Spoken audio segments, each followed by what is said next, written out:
बिस्मिल्लाहिर्रहमानिर्रहीम। मैं हूं आपका फिजिक्स टीचर अली हुसैन और आज हमारे पास फिजिक्स फर्स्ट ईयर में से चैप्टर नंबर 2 का टॉपिक है पोजीशन वेक्टर। तो ये पेपर पॉइंट ऑफ व्यू से शॉर्ट क्वेश्चन है। बहुत दफा शॉर्ट क्वेश्चन में पूछा जाता है कि पोजीशन वेक्टर को डिफाइन करें, प्लस आपने इसका फार्मूला लिखना होता है। पोजीशन वेक्टर है क्या, वर्ड से ही हमें डेफिनेशन क्लियर हो जाती है कि पोजीशन वेक्टर का मतलब कि एक ऐसा वेक्टर जो हमें पोजीशन बताए, लोकेशन पॉइंट बताए कहां पर। जब आप एक वेक्टर की बात करते हैं तो वेक्टर के लिए हमें दो चीजें चाहिए होती हैं। Number 1 magnitude, number 2 arrow, direction जो हमें बताता है। अब फिर हमने पिछले लेक्चर्स के अंदर डिस्कस किया कि एक वेक्टर को ग्राफिकली आप कैसे रिप्रेजेंट करते होते हैं, एक लाइन के साथ जिसके एक एंड के ऊपर एरो होते हैं। और वो एरो हमें क्या बताता है, डायरेक्शन। और उस लाइन की जो लेंथ है वो हमें क्या बताती है, मैग्नीट्यूड बताती है। तो इसका मतलब कि ये भी एक वेक्टर है, तो एरो डायरेक्शन होगी और कोऑर्डिनेट एक्सिस के अंदर होगा। ऐसा वेक्टर जो किसी पॉइंट की पोजीशन बताए हमें किसी भी रेफरेंस के हिसाब से। वो रेफरेंस हमारे पास मोस्टली रीजन होते हैं। फॉर एग्जांपल हम 2 डायमेंशनल मोशन के अंदर किसी एक पॉइंट को कंसीडर कर लेते हैं कि ये वाला पॉइंट P है जिसकी हमने लोकेशन बतानी है। तो इसके लिए मुझे दो वैल्यूज चाहिए, एक अलोंग एक्स एक्सिस चाहिए, दूसरी अलोंग वाई एक्सिस चाहिए। अगर आप इसे एक लाइन से मिला दें, ये लाइन और इसके एक एंड पे अगर मैं एरो लगा दूं तो ये एक वेक्टर बन जाएगा।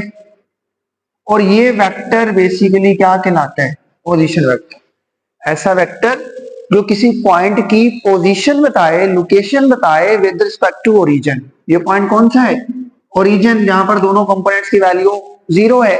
जिसका मतलब फिर हमें दो वैल्यू चाहिए थी क्योंकि दो एक्सिस थे, एक अलोंग एक्स एक्सिस और दूसरी अलोंग वाई एक्सिस।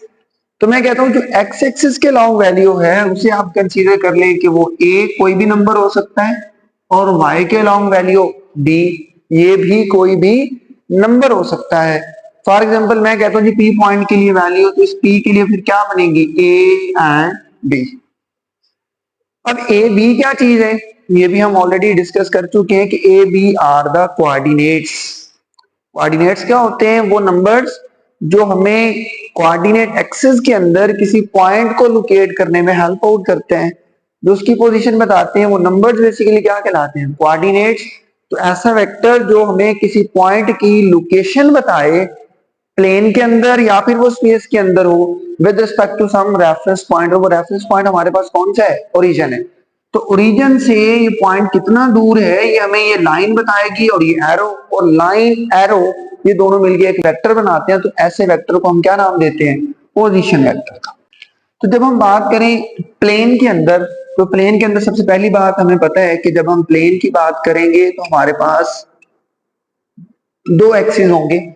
हमने जो कंसीडर की है प्लेन बेटा वो एक्स एंड वाई प्लेन है, तो हमारे पास ये दो एक्सिस होंगे। इसका मतलब अब एक्स और वाई के लॉन्ग जो यूनिट वेक्टर्स होते हैं वो बेटा कौन से होते हैं, एक्स के लॉन्ग आई और वाई के लॉन्ग जे। ये बात भी हम पढ़ चुके हैं। इसका मतलब ए अलॉन्ग एक्स एक्सिस है और बी अलॉन्ग वाई एक्सिस।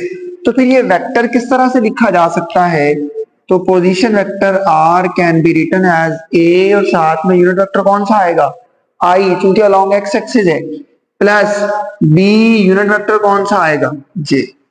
तो एक प्लेन के अंदर आप वेक्टर को इस तरह से रिप्रेजेंट कर सकते हैं। आई जे क्या बता रहे हैं, उसकी डायरेक्शन बता रहे हैं। तो अगर हमने इसकी मैग्नीट्यूड फाइंड करनी हो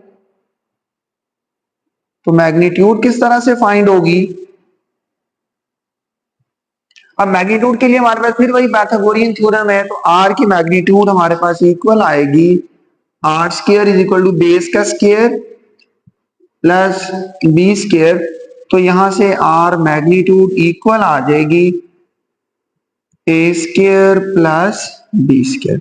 सेम आज एक पिछली वीडियो के अंदर हमने ये डिस्कस किया था कि एक वेक्टर की मैग्नीट्यूड आप बाय यूजिंग पाइथागोरियन थ्योरम निकाल सकते हैं कि ये आपके पास हाइपोटेन्यूज का स्क्वायर है equal to base square plus perpendicular का स्क्वायर। ये फार्मूला हमने पढ़ा हुआ है, हाइपोटेन्यूज का square is equal to base का स्क्वायर प्लस परपेंडिकुलर। इस फॉर्मूले को इस्तेमाल करते हुए आप इसकी मैग्नीट्यूड निकाल सकते हैं जब आपके पास वेक्टर प्लेन के अंदर हो।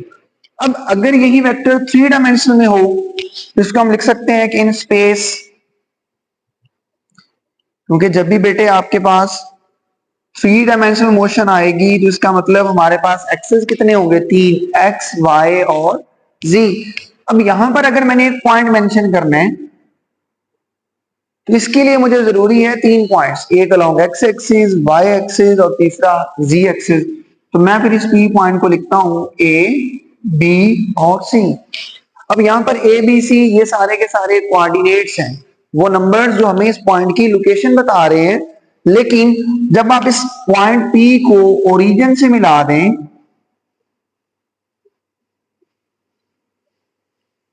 ये एक वेक्टर है जो इस पॉइंट पी की पोजीशन बता रहा है हमें ओरिजिन से। इस वेक्टर को हम क्या कहते हैं, ये हमारा पोजीशन वेक्टर है। अब इसके लिए हमें 3 कोऑर्डिनेट्स चाहिए, ए बी और सी, क्योंकि हमें पता है कि x के लॉन्ग जो यूनिट वेक्टर होगा वो i, y के लॉन्ग j और z के लॉन्ग k। तो हम कहते हैं कि ये तीनों कोऑर्डिनेट्स हैं ए बी और सी। ए इसका मतलब x एक्सिस के लॉन्ग है, b y के लॉन्ग है और c k के लॉन्ग है। तो फिर ये वेक्टर किस तरह से लिखा जाएगा, इसका मतलब जब आप 2D की बात करते हैं तो 2 एक्सिस हैं, जब आप 3D की बात करेंगे तो हमारे पास कितने एक्सिस आएंगे, तीनों एक्सिस आएंगे। वो तीनों एक्सिस कौन से हैं, एक्स वाई एंड जी। तो फिर एक वेक्टर किस तरह से लिखा जाएगा, एक वेक्टर को आप लिखेंगे a i unit vector, b j unit vector, c k unit vector. तो अब आपके पास एक वेक्टर के कितने कंपोनेंट्स हैं, a b x y and z. तो 3 कंपोनेंट्स आपके पास बनते हैं।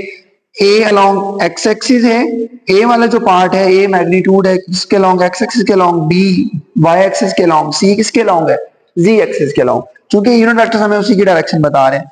आखिरी चीज हमारे पास है जी इसकी मैग्नीट्यूड। मैग्नीट्यूड, अब मैग्नीट्यूड के लिए सेम फार्मूला है, तो इसका मतलब तीसरी चीज हमारे पास तीसरा कंपोनेंट ऐड हो जाएगा।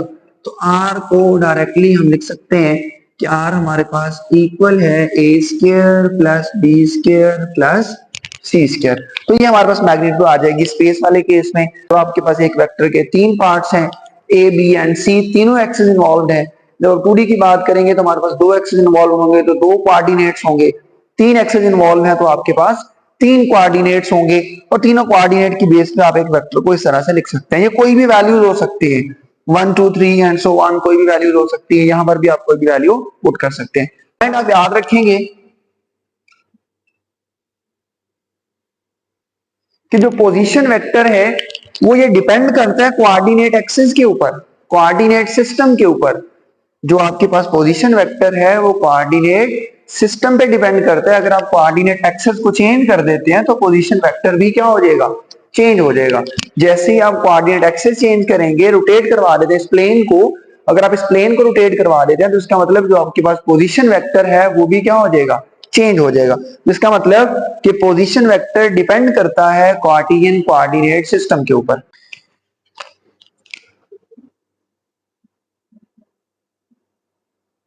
Depend upon Cartesian coordinate system. तो ये सिस्टम के ऊपर डिपेंड करता है।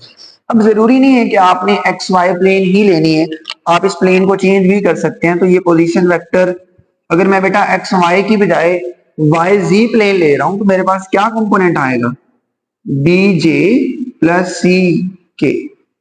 तो ये किस प्लेन के लिए है, तो ये आपके पास होगा वाई जी प्लेन के लिए। अगर मैंने एक्स जी प्लेन ली है तो फिर यही position vector a i plus c k. तो ये आपके पास है एक्स और जी प्लेन के लिए, ये आपके पास है वाई और जी प्लेन के लिए। क्योंकि प्लेन के अंदर आपको मिनिमम 2 एक्सेस चाहिए, वो कोई 2 भी हो सकते हैं, लेकिन जब आप स्पेस में आते हैं फिर आपको ये तीनों एक्सेस इन्वॉल्व करने हैं, एक्स, वाई और जी। उम्मीद है बेटा आपको ये टॉपिक समझ आ गया होगा। मिलते हैं इंशाल्लाह नेक्स्ट वीडियो के अंदर, तो हमें याद रखिएगा। अल्लाह हाफिज।